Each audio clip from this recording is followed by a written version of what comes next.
بسم اللہ الرحمن الرحیم۔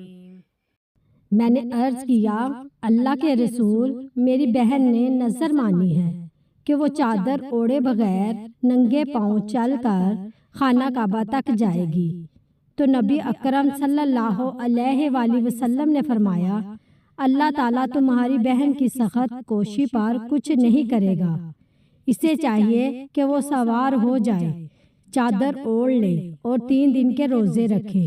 جامعہ ترمذی حدیث نمبر 1544۔ رسول اللہ صلی اللہ علیہ وآلہ وسلم نے عمر رضی اللہ تعالیٰ عنہ کو ایک قافلے میں پایا، وہ اپنے باپ کی قسم کھا رہے تھے، تو رسول اللہ صلی اللہ علیہ وآلہ وسلم نے فرمایا، بے شک تم لوگوں کو باپ دادا کی قسم کھانے سے منع فرمایا ہے، قسم کھانے والا اللہ کی قسم کھائے ورنہ چپ چاپ رہے۔ جامعہ ترمذی حدیث نمبر 1534۔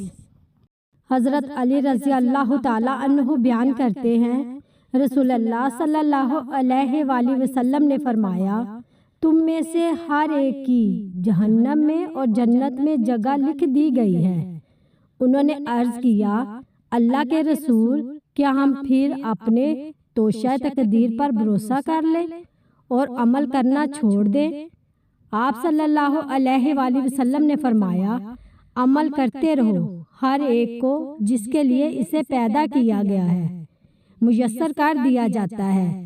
جو شخص سعادت مندوں میں سے ہوگا تو اس کے لیے اہل سعادت کے عمل آسان کر دیے جائیں گے، اور جو شخص بد نصیبوں میں سے ہوا تو اس کے لیے بد نصیبی والے عمل آسان کر دیے جائیں گے۔